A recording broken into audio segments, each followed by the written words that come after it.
If you want a quick summary of what the hell is happening in the world, picture this. The world as a gigantic, dysfunctional family dinner. Uncle Sam is arguing with Aunt China about who gets the last piece of cake, while cousin Russia is quietly swapping the salt for gunpowder. Meanwhile, the EU is sitting at the end of the table, trying to keep everyone from flipping the table over. Geopolitics is all about how countries interact based on their geography, resources, history, and, let's be honest, their egos. Borders aren't just lines on the map, they're the starting line for every argument about oil, water, and who gets to control the Wi-Fi. When countries can't agree, they use tools like sanctions, tariffs, and in extreme cases, actual wars. The result? Markets get whiplash and traders get ulcers. Now, we have to talk about the elephant in the room, and that is Trump's tariffs. Let's talk about Donald Trump and his on again and off again romance with tariffs. In 2025, he brought back his signature move, slapping tariffs on anything that crossed the border. 25% on imports from Canada and Mexico, 10% on China. And it's like Oprah. But instead of giving away cars, he's handing out import taxes. You get a tariff, you get a tariff, and everyone gets a tariff. Somewhere, economists are crying into their spreadsheets. So, what happened? The markets did what they do best. They threw a tantrum. The S&P 500 and Nasdaq both took a nosedive, down nearly 2% in a single day. Investors freaked out, thinking higher costs would eat into profits. Companies that rely on imports, car makers, tech firms, retailers, suddenly looked less like Wall Street darlings and more like contestants on a sinking reality show. But here's the plot twist. The initial panic, the indices did what only the stock market can do, completely ignored reality and soared to all-time highs. It's like watching someone trip over a rake and immediately win the lottery. The S&P 500 and Nasdaq are now breaking records almost daily. It's honestly because of money printing from the Fed and Trump's policies, which decreased energy prices and lowered inflation. Commodities? Ooh, they had a field day. Oil and gold prices surged. Oil because of supply chains that are now about as reliable as airline Wi-Fi. Gold because, well, when the world looks risky, people want something that doesn't explode, default, or get repossessed. If you're a gold bug, then you're probably feeling pretty smug right now. I mean, I am too. If you're not, then there's always crypto. Just kidding, don't do that to yourself. But my dear JCB, why do tariffs matter so much? Because they're basically a tax on everything that you buy that comes from abroad, or which the supply chain depends on products abroad. So companies pass those costs on to you, so your next iPhone might cost as much as your rent. Inflation goes up, the Fed gets nervous, and suddenly everyone's talking about a recession like it's the new season of their favorite reality show. Except this time, you can't vote anyone off the island. And yet, despite all this chaos, the stock market just keeps going up. Financial version of The Walking Dead. No matter how many times you think it's over, it just keeps coming back, hungrier than ever.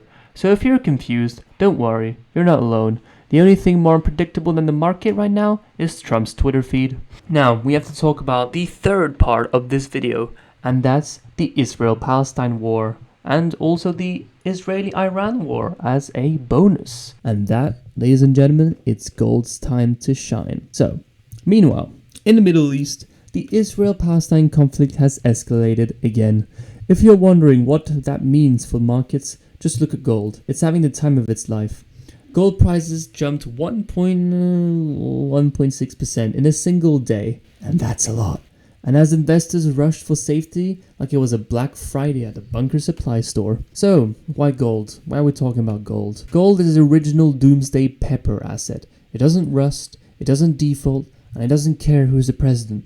When missiles fly and headline screams crisis, people want gold because it's the financial equivalent of hiding under the bed with a flashlight and a bag of chips.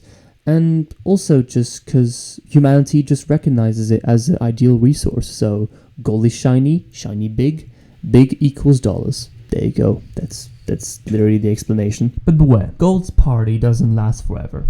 If the US interest rates stay high, gold might get kicked out of the club. That's because gold doesn't pay interest. So when rates rise, investors sometimes ditch gold for assets that actually pay them to stick around. The Israel-Iran 12-day war also sends shockwaves through oil market. If the conflict spreads, oil supplies from the region could get disrupted, sending prices even higher. That means more inflation, more headaches for central banks, and more volatility for everyone else. As of the time of recording this, a new ceasefire has been enacted thanks to President Trump's efforts, which has caused oil prices to go down. However, as always, we will monitor the situation and we'll get back to you on the next episode, if an update is required. Now, moving on to part 4. Trump and Powell, the central bank smackdown. Let's check on the world's most favorite awkward bromance.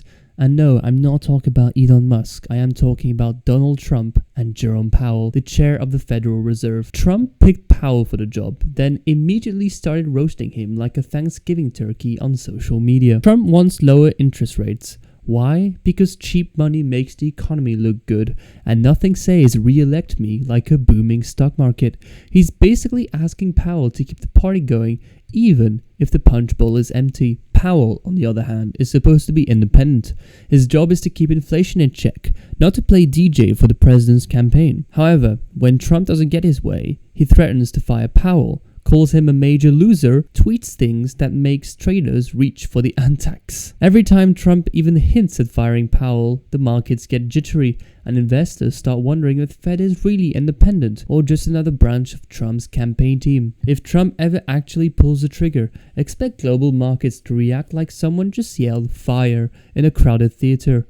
Panic, confusion, and probably some people running for the exits. Now, in all this chaos, what should a trader do? Now, I'm not going to give you financial advice because, well, that's not in my jurisdiction. However, I can give you guys info on what I will do.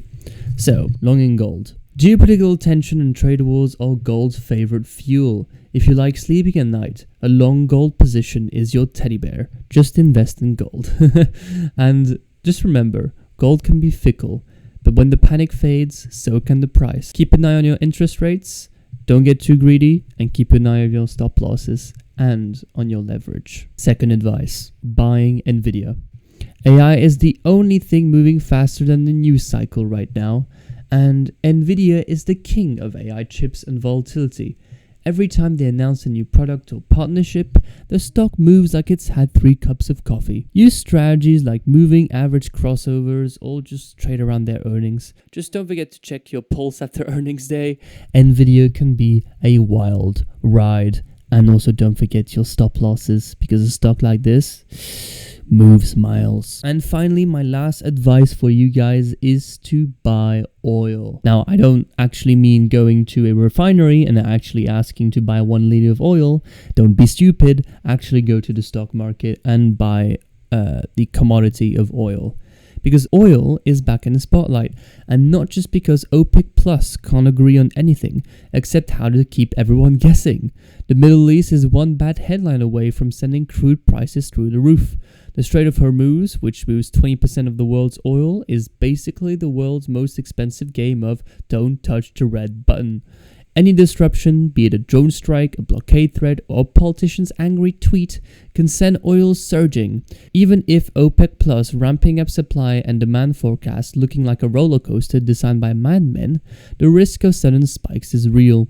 If the Iran-Israel conflict escalates, or if someone so much as sneezes near a pipeline, oil could shoot up faster than your blood pressure on Fed Day for traders.